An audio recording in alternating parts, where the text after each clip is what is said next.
ہم نے دیکھا کہ بسا اوقات جو بندہ بیمار ہوتا ہے اس کے ساتھ اوپر والے ظلم کرتے ہیں. ظلم کا کیا مطلب؟ کہ اس کو حقیقت نہیں بتاتے کہ بیماری کتنی ہے، تسلی دیتے رہتے ہیں، اور وہ جھوٹی تسلی ہوتی ہے. ابو ٹھیک ہو جائیں گے، امی ٹھیک ہو جائیں گی، اور وہ سمجھتے ہیں کہ ہم بڑا نیکی کا کام کر رہے ہیں. وہ جی بتائیں گے تو ابو کو شوق لگے گا. بھائی شوق تو ان کو لگے گا جب اچانک موت آ جائے گی. یہ بہتر نہیں کہ ان کو پہلے سے انفارم کر دیا جائے کہ جی بیماری خطرناک ہے، زندگی کا پتہ نہیں، ابو کلمہ پڑھ لیں، ابو تیاری کر لیں. اوپر والے ظلم کرتے ہیں بندے کے ساتھ.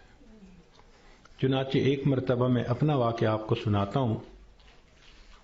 ایک صاحب تھے جو سیکٹری لیول کے تھے، بہت لکھے پڑھے اور بڑی ان کی تنخواہ اور گاڑیاں اور ٹیلنٹڈ انسان.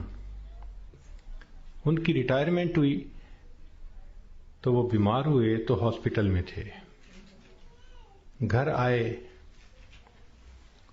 تو ہم ان کی تباہ پرسی کے لیے حاضر ہوئے. تو جب اس کے بڑے بیٹے نے مجھے دیکھا تو کہنے لگا حضرت صاحب میرے ابو کے لیے دعا کر دیں، ڈاکٹر نے تو ہمیں جواب دے دیا ہے اور کہا ہے کہ بس ہفتے 10 دن کی بات ہے، ان کے اندر کینسر پھیل چکا. لیکن ہم نے ابو کو نہیں بتایا. آپ بھی پلیز ابو کو نہ بتانا. میں خاموش رہا. خیر اندر گئے، ملاقات ہوئی. تھوڑی دیر کے بعد میں نے انہیں کہا جی کہ مجھے آپ سے کوئی بات کرنی ہے. تو انہوں نے سب کو جانے کا حکم دے دیا کہ بھی کمرے سے جاؤ، میں حضرت جی سے کوئی بات کرنا چاہتا ہوں. جب وہ اکیلے ہو گئے تو میں نے ان سے بات کی کہ دیکھیں زندگی کا کوئی بھروسہ نہیں، کوئی نہیں جانتا کہ کب موت آئے گی. کیا پتا میری موت پہلے آئے، کیا پتا آپ کی موت پہلے آئے. ہم نے آنکھوں سے دیکھا ہے بوڑھا باپ جوان بیٹے کی لاش کو دفن کر رہا ہوتا ہے، اور کئی مرتبہ جوان باپ اپنے نوزائیدہ بچے کی لاش کو دفن کر رہا ہوتا ہے. تو یہاں کیا بھروسہ زندگی کا؟ کہنے لگے بالکل صحیح بات ہے. میں نے کہا کہ بات یہ ہے کہ آپ کی جو رپورٹیں ہیں ان سے پتہ چلتا ہے کہ آپ کے اندر کینسر بہت پھیل چکا، اور ڈاکٹروں نے ہفتہ 10 دن کا وقت دیا ہے، تو بہتر یہ ہے کہ آپ تیاری کر لیں. یہ بات سنتے ہی اس کی آنکھوں میں چمک آ گئی اور وہ مجھے کہنے لگا کہ حضرت صاحب آپ نے سچ کہا. یہ سارے لوگ مجھے جھوٹی تسلیاں دے رہے تھے، مجھے کنفیوز کر رہے تھے. میرا دل کہتا تھا کہ میری بیماری خطرناک ہے، اور یہ اوپر والے کہتے تھے، رپورٹ بھی نہیں دکھاتے تھے، کہتے تھے بس ٹھیک ہو جائے گا، آپ فوراً ٹھیک ہو جائیں گے. تو اللہ آپ کا بھلا کرے، آپ نے مجھے بتا دیا. میں نے تو اب اپنے پوتے پوتیوں کو، نواسے نواسیوں کو دیکھ لیا. کتنا بندے نے رہنا ہوتا ہے، تو چلو مجھے اندازہ تو ہو گیا. اب یہ کہہ کر انہوں نے دروازہ کھلوایا.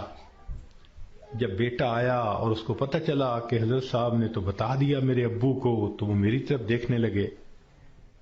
میں نے ان کو کہا کہ بچے غصہ نہ کرو، میں نے تمہارے ساتھ بھلا کیا ہے.